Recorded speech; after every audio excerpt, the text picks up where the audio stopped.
বন্ধুরা আজকের এই ভিডিওতে আপনারা শিখতে পারবেন যে ইউটিউবে একটি ভিডিও আপলোড দেওয়ার পর কিভাবে সেই ভিডিওটাকে এডিটিং করবেন। হ্যাঁ বন্ধুরা, ইউটিউবে ভিডিও আপলোড করার পরেও আপনারা সেই ভিডিও এডিটিং করতে পারবেন। মনে করুন আপনার ভিডিওটা এডিটিং করার সময় কোনো একটা পার্ট আপনি এডিটিং করেননি, বা আপনি ব্যাকগ্রাউন্ড মিউজিক লাগাননি, বা আপনার ভিডিওতে কোনো অংশ ব্লার করার দরকার ছিল সেই অংশটা ব্লার করেননি, সেটা কিন্তু আপনি ভিডিওটা আপলোড দেওয়ার পরেও এডিটিং করতে পারবেন। ঠিক আছে, ব্লার করতে পারবেন, কাট সাট করতে পারবেন, ব্যাকগ্রাউন্ড মিউজিক লাগাতে পারবেন, যত ধরনের এডিটিং আছে আপনি কিন্তু করতে পারবেন। ঠিক আছে, ইউটিউবে ভিডিওটা আপলোড দেওয়ার পরে অনেকের কী হয় যে ভুল হয়ে যায়, ব্যাকগ্রাউন্ড মিউজিক লাগায় না বা ব্লার করে না, বা বিভিন্ন এডিটিংয়ের সমস্যার কারণে কিন্তু সেই ভিডিওটা ডিলিট করে দিয়ে আরেকবার এডিটিং করে তারপরে কিন্তু ভিডিওটা আবার আপলোড দেয়। এতে করে কিন্তু আপনার চ্যানেলের সমস্যা হতে পারে। আপনি যদি বারবার একটা ভিডিও আপলোড করে তারপরে ডিলিট করে আবার আপলোড করেন তাহলে কিন্তু সমস্যা হতে পারে। তো মনে করুন আপনার ভিডিওতে কোনো রকমের এডিটিংয়ের কমই আছে, আপনি ব্যাকগ্রাউন্ড মিউজিক লাগাননি, বা আপনার মোবাইল নাম্বার শো হয়ে গেছে ভিডিওতে, বা আপনার গ্যালারির কোনো পিকচার শো হয়ে গেছে, বা আপনার জিমেল আইডি সেই ভিডিওতে শো হয়ে গেছে, তাহলে আপনি এই কাজগুলো, ছোটোখাটো কাজগুলো কিন্তু আপনি ভিডিওটা আপলোড দেওয়ার পরেও করতে পারবেন। এতে আপনার ভিউসের কোনো সমস্যা হবে না। অনেকে ভাবে যে ভিডিওটা আপলোড করার পরে যদি আমি এডিটিং করি বা কোনো পার্ট কেটে বাদ দেই তাহলে হয়তো ভিউস কম আসবে বা ভিডিওটার রিচ ডাউন হয়ে যাবে। এতে করে কিন্তু কোনো সমস্যা হবে না। তো আজকের ভিডিওতে আমি আপনাদের স্টেপ বাই স্টেপ শিখিয়ে দেবো যে কিভাবে একটি ভিডিও আপলোড করার পরও সেই ভিডিওটাকে এডিটিং করবেন। তো বন্ধুরা আজকের ভিডিওটি কিন্তু খুবই গুরুত্বপূর্ণ একটি ভিডিও হবে, আপনারা এই ভিডিওটি মনোযোগ সহকারে দেখবেন। তো চলুন দেরি না করে আজকের ভিডিও শুরু করি।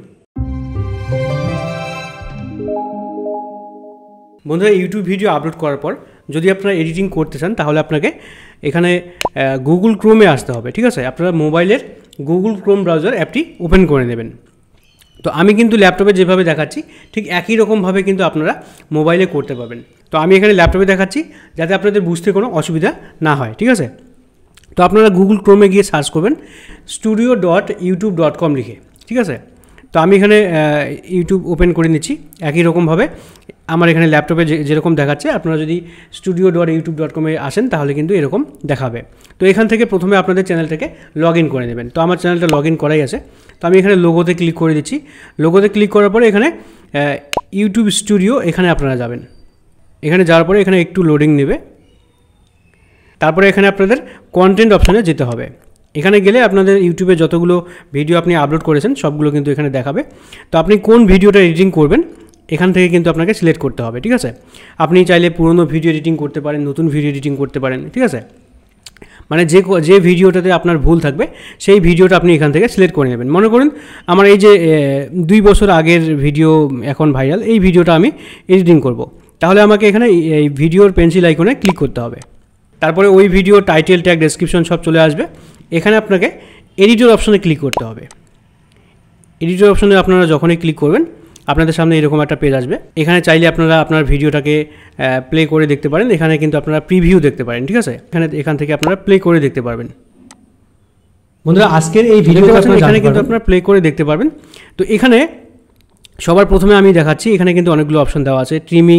ট্রিম অ্যান্ড কাট, ব্লার করতে পারবেন, অডিও অ্যাড করতে পারবেন, ইন্ড স্ক্রিন অ্যাড করতে পারবেন বা চেঞ্জ করতে পারবেন। ঠিক আছে, তো প্রথমে আমি আপনাদের দেখাচ্ছি যে কীভাবে আপনারা কাট সাট করবেন। মনে করুন কোনো একটা অংশ আপনার 10 সেকেন্ড বা 20 সেকেন্ড আপনার ভুল বলেছেন, সেই অংশটাকে আপনারা কীভাবে কেটে বাদ দিবেন। ঠিক আছে, তো সেটা দেখাচ্ছি।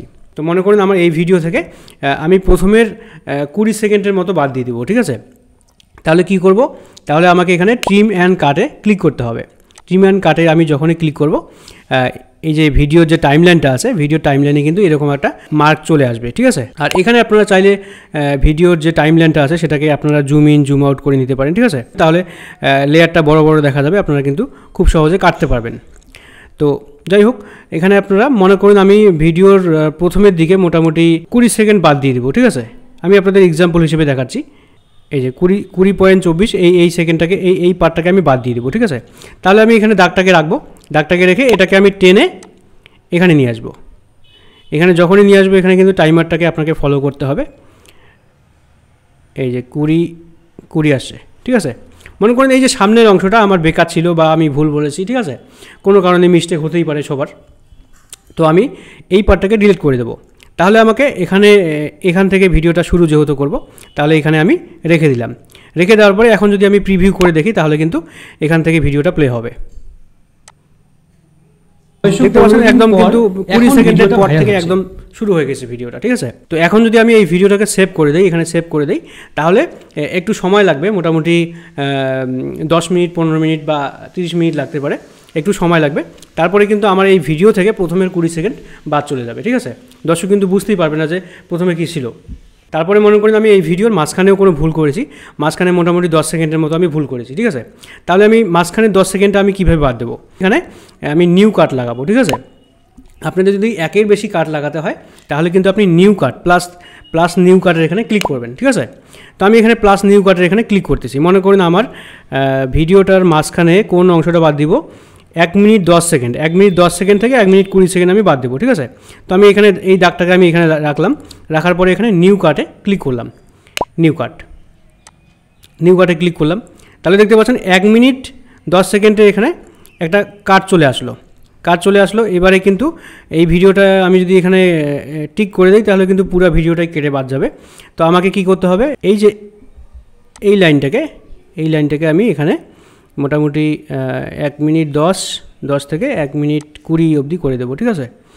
1 মিনিট 20 অবধি করে দিলাম। তাহলে 1 মিনিট 10 থেকে 1 মিনিট 20 সেকেন্ড, অর্থাৎ মাঝখানে যে 10 সেকেন্ড আছে এই 10 সেকেন্ডটাকে আমি বাদ দেবো, ঠিক আছে।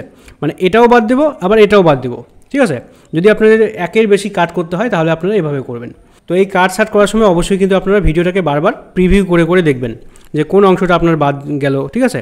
তো আপনারা প্রিভিউ করে দেখবেন। এবারে মনে করুন আপনার ভিডিওর কোনো পার্ট আপনি ব্লার করবেন। তো ব্লার করার জন্য প্রথমে আপনাকে কি করতে হবে, এই যে ব্লারের যে অপশানটা আছে এখানে আপনাকে ব্লারে ক্লিক করতে হবে। আমি আপনাদের এক্সাম্পল হিসেবে দেখাচ্ছি, ঠিক আছে। প্লাস অপশানে ক্লিক করলাম, এখানে আপনারা দুটো অপশন পেয়ে যাবেন, ফেস ব্লার আর হচ্ছে কাস্টম ব্লার। যদি আপনি ফেস ব্লার করতে চান, কারো ফেস ব্লার করতে চান, তাহলে আপনাকে ফেস ব্লারে ক্লিক করতে হবে। আর যদি কোনো পার্ট আপনি ব্লার করতে চান, মনে করুন mobile number, Gmail ID, gallery কোনো পিকচার, তাহলে আপনাকে কাস্টম ব্লার করতে হবে, ঠিক আছে। তো কাস্টম ব্লার যেভাবে দেখাচ্ছি ঠিক সেভাবে কিন্তু ফেস ব্লারটাও আপনারা করতে পারবেন। তো আমি এখানে কাস্টম ব্লার আপনাদের করে দেখাচ্ছি। তো কাস্টম ব্লারে আপনারা ক্লিক করবেন। ক্লিক করার পরে এই কাস্টম ব্লার কিন্তু অনেক রকমের হয়। মনে করুন আপনি রেক্ট্যাঙ্গেল ব্লার করবেন নাকি ওভাল করবেন। তো যদি আপনারা গোল আকৃতির কোনো ব্লার করতে চান তাহলে আপনাকে এটা নিতে হবে। আর যদি ট্র্যাক অবজেক্ট করতে চান তাহলে আপনাকে মানে আপনি যে বিষয়টাকে আপনি ব্লার করবেন সেই বিষয়টাকে যদি ট্র্যাক করে, মনে করুন আপনার মোবাইল নাম্বারটা শো হয়েছে, সেই মোবাইল নাম্বারটা এখান থেকে এখানে গেছে, এখান থেকে এখানে গেছে, নড়াচড়া করছেন। তো সেটাকে যদি আপনি ট্র্যাক করতে চান তাহলে আপনি এই ট্র্যাকে ক্লিক করবেন। তাহলে কি হবে, আপনার মোবাইল নাম্বারটা যখনই উপরে উঠবে তখনই কিন্তু ব্লারটাও উপরে উঠবে, কেউ দেখতে পারবে না, ঠিক আছে। আর যদি আপনি ফিক্সড ব্লার করেন, এখানে দেখতে পাচ্ছেন ফিক্সড ব্লার পজিশন, মানে যদি ব্লার পজিশনটাকে ফিক্স করতে চান, এক জায়গায় রাখতে চান, তাহলে আপনাকে ফিক্সড ব্লারে ক্লিক করতে হবে, ঠিক আছে। তো আমি এখানে আপনাদের ব্লার করে দেখাচ্ছি। মনে করুন আমার এই ভিডিওর ফেসে তো আমি ব্লার করব না, মনে করুন এই যে এই ভিডিওর মধ্যে কোনো একটা অংশ আমি ব্লার করব। তাহলে এখানে দাগটাকে রেখে দিলাম, রেখে দেওয়ার পরে এই ব্লারটাকে আমি এইদিকে সরিয়ে আনবো, ঠিক আছে। এই ব্লারটাকে আমি এদিকে সরিয়ে আনবো, এইভাবে কিন্তু আপনারা সরিয়ে আনতে পারবেন। এটা হচ্ছে রেক্ট্যাঙ্গেল ব্লারে ক্লিক করা আছে, মানে চারকোনা ব্লার হবে। তো এটাকে প্রথমে আপনারা যে অবজেক্টটাকে ব্লার করবেন, মনে করেন আমি এখানে দেখাচ্ছি এই যে টাইটেলটা আমি লিখেছি, এটাকে আমি ব্লার করব সাপোজ একটা, হ্যাঁ। তো টাইটেলটা আমি এখানে দিলাম, দেওয়ার পরে এটাকে আমি বাড়িয়ে দেবো, ব্লারটাকে ছোটো বড় করতে পারবেন এইভাবে, ঠিক আছে। তো আমি এই টাইটেলটাকে ব্লার করে দিলাম, দেওয়ার পরে এখানে কোন টাইম থেকে কোন টাইম আমি ব্লার করব সেটা কিন্তু আমি এখান থেকে সিলেক্ট করতে পারবো, ঠিক আছে। তো আমি এখান থেকে মনে করুন ব্লার করব, টাইমটাকে আপনারা দেখে নেবেন। তো যেখান থেকে ভিডিওটা শুরু হবে, মানে যেখান থেকে আপনি ব্লার করবেন তার একটু আগে থেকে দেখাবেন, ঠিক আছে। আমি মনে করেন এইভাবে দিলাম, এতটুক টাইম আমি ব্লার করব। সেই অবজেক্টটা যতক্ষণ থাকবে ততক্ষণ আপনি ব্লারটা রাখবেন, ঠিক আছে। তো আমি আর একটু কমিয়ে দিচ্ছি। তো এইভাবে কিন্তু আপনারা ব্লার করতে পারেন, যখনই সেই পার্টটা আসবে তখনই কিন্তু ব্লার দেখাবে, ঠিক আছে। তারপরে আপনারা এখানে সেভ করে দেবেন, এই অংশটা কিন্তু ব্লার হয়ে যাবে। তারপরে যদি আপনারা গোল শেপের কোনো ব্লার করতে চান তাহলে আপনারা এখানে ক্লিক করে দেবেন। এখানে ক্লিক করে দেওয়ার পরে আপনার ব্লারের যে শেপটা সেটা কিন্তু গোল দেখাবে।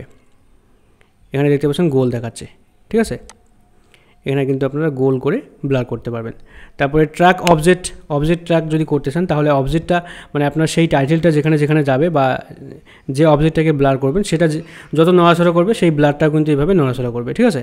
আর যদি ফিক্স করতে চান তাহলে আপনারা এখানে ফিক্স ব্লারে ক্লিক করে দেবেন, তাহলে আপনার ব্লারটা নড়াচড়া করবে না, তো এইভাবে আপনারা ব্লার করবেন, করার পরে এখানে সেভ করে দেবেন, আপনার সেই অংশটা কিন্তু ব্লার হয়ে যাবে। তো যাই হোক আমি এখানে করছি না। এরপরে দেখাচ্ছি আপনারা ভিডিওর মধ্যে যদি কোনো ব্যাকগ্রাউন্ড মিউজিক অ্যাড করতে চান তাহলে কীভাবে করবেন। যেখান থেকে আপনি ভিডিওর মধ্যে ব্যাকগ্রাউন্ড মিউজিক অ্যাড করবেন সেখানে এই লাইনটাকে রেখে দেবেন, দেওয়ার পরে এখানে অডিও এখানে ক্লিক করবেন। এখানে অনেকগুলো ফ্রি মিউজিক চলে আসবে, আপনারা এখানে প্লে করে দেখবেন কোন মিউজিকটা আপনার ভালো লাগে। যে মিউজিকটা আপনার ভালো লাগবে সেই মিউজিকটার এখানে অ্যাড অপশান পেয়ে যাবেন। এই অ্যাড অপশানে আপনাকে ক্লিক করে দিতে হবে, ঠিক আছে। তো আমি এখানে অ্যাড অপশানে ক্লিক করে দিলাম, দেওয়ার সঙ্গে সঙ্গে কিন্তু এই মিউজিকটা কিন্তু এখানে সেট হয়ে গেছে, ঠিক আছে। তো মিউজিকটা যেহেতু 4 মিনিটের আর আমার ভিডিওটা যেহেতু 17 মিনিটের, তাই কিন্তু এরকম দেখাচ্ছে। তো এবারে মনে করেন আমি একটা মিউজিক লাগাবো না, মিউজিক আমি বেশি লাগাবো, মানে পুরো ভিডিওতে ব্যাকগ্রাউন্ড মিউজিক লাগাবো, তাহলে কিন্তু এই লাইনটাকে আমি এখানে রেখে আর একটা মিউজিক অ্যাড করবো, ঠিক আছে। এখানে আর একটা মিউজিক অ্যাড করে দিলাম, অ্যাডে ক্লিক করে এই যে মিউজিকটা যে আছে এই মিউজিকটাকে আমি ধরে এখানে লাগিয়ে দিলাম, ঠিক আছে। এইভাবে কিন্তু আমি দাগটাকে যেখানে রাখবো এইভাবে কিন্তু আমি অনেকগুলো মিউজিক, ব্যাকগ্রাউন্ড মিউজিক এখানে লাগিয়ে দিতে পারি। আর এখানে ক্লিক করে আপনারা মিউজিকের যে লেভেলটা সেটাকে আপনি বাড়িয়ে কমিয়ে নিতে পারেন। মিউজিকের যদি সাউন্ডটাকে কমিয়ে দিতে চান তাহলে আপনাকে এখানে 3 ডটে যেতে হবে।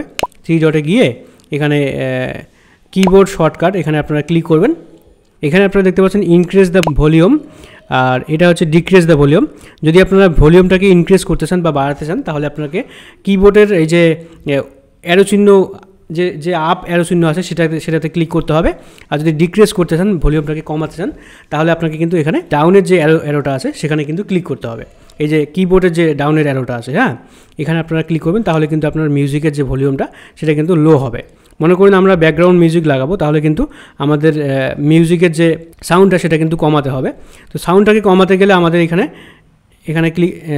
ক্লিক করতে হবে। আমাদের প্রথমে ক্লিক করে এখানে আমাদের ডাউন করে দিতে হবে, ঠিক আছে। তো কিবোর্ডের আপ ডাউন অ্যারো চিহ্নতে ক্লিক করলে কিন্তু আপনারা মিউজিকের সাউন্ড কমাতে পারবেন, ঠিক আছে। তো আমি এখানে করছি না, আপনারা করে নেবেন। যদি আপনাদের ব্যাকগ্রাউন্ড মিউজিক লাগানোর প্রয়োজন থাকে করে নেবেন, ঠিক আছে। তারপরে এখানে আপনারা দেখতে পাচ্ছেন আর একটা অপশান দেওয়া আছে, সেটা হচ্ছে ইন্ড স্ক্রিন। যদি আপনার ভিডিওতে ইন্ড স্ক্রিন ব্যবহার করে থাকেন তাহলে এখানে এডিট অপশান চলে আসবে। তো এখানে চাইলে আপনারা এডিটে ক্লিক করে আপনার ভিডিও শেষের দিকে ইন্ড স্ক্রিন লাগাতে পারেন। ইন্ড স্ক্রিন বলতে ভিডিও শেষের দিকে মোটামুটি 10 সেকেন্ড বা 15 সেকেন্ডের মধ্যে আপনি 2টা থেকে 3টা ভিডিও শো করাতে পারেন, ঠিক আছে। 2টা ভিডিও, একটা চ্যানেলের লোগো শো করাতে পারেন। তো এখানে আপনারা কোন ভিডিও দিতে চান, মনে করুন আমার এখানে একটা ভিডিও দেওয়া আছে, এই ভিডিওটা আমার দেওয়াই ছিল ইন্ড স্ক্রিনে। তো আমি মনে করেন এটাকে চেঞ্জ করার জন্য এখানে জাস্ট ক্লিক করতে হবে। ক্লিক করার পরে মনে করেন আমি এই ভিডিওটা দেবো, ঠিক আছে। তাহলে কিন্তু এখানে কিন্তু ইন্ড স্ক্রিনের যে ভিডিওগুলো আমি কিন্তু এখান থেকে চেঞ্জ করতে পারবো, ঠিক আছে। তো এখানে আপনাকে একটা বিষয় মাথায় রাখতে হবে, আপনি যখনই কোনো এডিটিং করবেন বা যখনই কোনো চেঞ্জেস করবেন তখনই কিন্তু আপনাকে সেভ করতে হবে, ঠিক আছে। সেভ করলে কিন্তু আপনার সেই এডিটিং বা সেই চেঞ্জেসটা সেভ হবে, ঠিক আছে। তো আমি সেভ করতেছি না, আপনারা সেভ করে নেবেন যদি কোনো চেঞ্জেস করার দরকার থাকে, ঠিক আছে। তো আশা করি আপনারা বুঝতে পেরেছেন যে ভিডিও আপলোড করার পরে কীভাবে একটি ভিডিওকে এডিটিং করতে হয়, ঠিক আছে। তো বন্ধুরা আজকের ভিডিও এই পর্যন্তই। ভিডিওটি ভালো লাগলে অবশ্যই একটি লাইক করে দেবেন, বন্ধুদের শেয়ার করে দেবেন, আর চ্যানেলটিকে সাবস্ক্রাইব করে পাশে আসা বেল বাটনটি ক্লিক করে রাখবেন। Thank you.